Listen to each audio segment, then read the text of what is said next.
The bell above the glass door rang softly as Ethan Caldwell stepped into the boutique. It was a small sound, easy to miss, but for him, it marked the moment his life paused. Ethan was a well-known millionaire, calm, confident, the kind of man who never showed surprise. He had come to buy a rare diamond ring for an important gala. Just another task, just another purchase. Then he looked up. The young woman behind the counter raised her eyes, and the world shifted. She looked exactly like Alyssa. The same eyes, the same gentle smile, the same calm way of standing. Ethan's breath caught in his chest. His heart hit once, hard, like it had been waiting years for this moment. For a second, he truly believed he was seeing a ghost. But ghosts don't blink. Ghosts don't smile politely. Ghosts don't wear name tags. Hers read, Alina. She picked up a small jewelry box with slightly shaking hands and looked at him, clearly unaware of the storm inside his chest. She didn't recognize him, not even a flicker of memory in her eyes. Ethan, a man known for control, stood frozen. Something wasn't right. Before we go further, if you believe in kindness, second chances,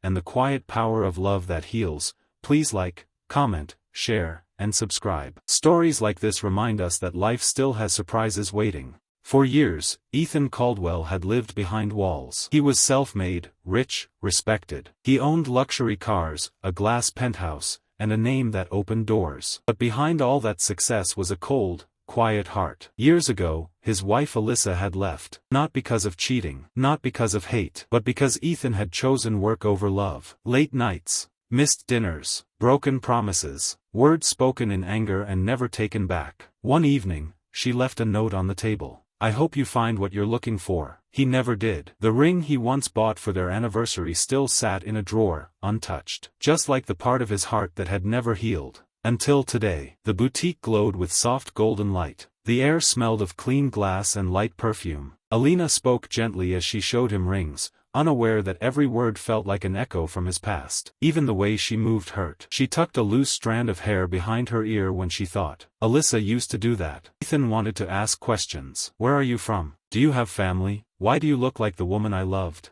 But how do you say that to a stranger? As Alina showed him a diamond ring, she mentioned it was part of a charity project. A portion of the sale went to a foundation helping single mothers start over. Her voice softened when she spoke about it. She cared. That hit him harder than he expected. Alyssa had once run a charity too, before their marriage slowly broke apart. Ethan studied Alina more closely. She was kind with every customer, patient, humble, nothing fake about her. Yet when she looked at him, there was no recognition, no shared past, only warmth. Sir, are you okay? She asked gently after noticing his silence. You just remind me of someone, he said quietly. She smiled politely, clearly used to hearing that, and continued packing the ring. But Ethan didn't leave. Under the glass counter, he noticed a small photo. Alina holding a little boy, both smiling brightly. Your son? He asked softly. Her face lit up. Yes, Noah. He's 6. Something tightened in Ethan's throat. He nodded, thanked her, took the ring,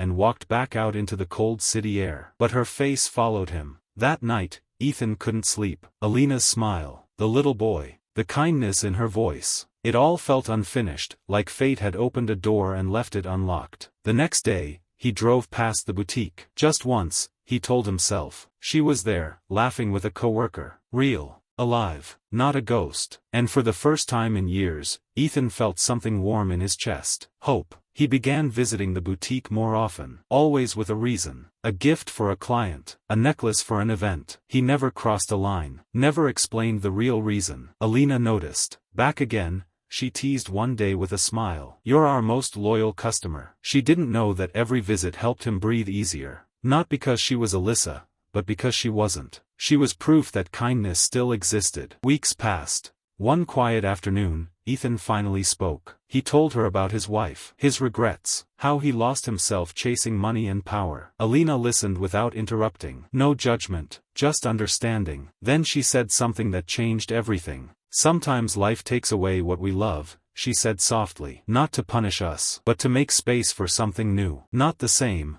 but still beautiful. Ethan felt his eyes burn. That day, he left without buying anything. But his steps felt lighter than they had in years. Over the following months, Ethan began to change. He reconnected with old friends. He started a charity in Alyssa's name. He volunteered with the same foundation Alina supported. He watched Alina with her son and understood something important. Healing isn't about replacing the past. It's about forgiving it. Ethan and Alina never became a couple. Their story wasn't romantic. It was something deeper. A friendship built on empathy, on quiet understanding, on second chances. And sometimes, that kind of love heals more than romance ever could. If this story touched your heart, please like, comment, share, and subscribe. Before you go, tell us in the comments. Do you believe fate brings people into our lives for a reason, even if they're not meant to stay forever? Because not every meaningful connection is meant to last forever. Some come only to remind us who we once were, who we can still become, and that our hearts are not broken beyond repair. Ethan learned that day that love doesn't always return in the same form,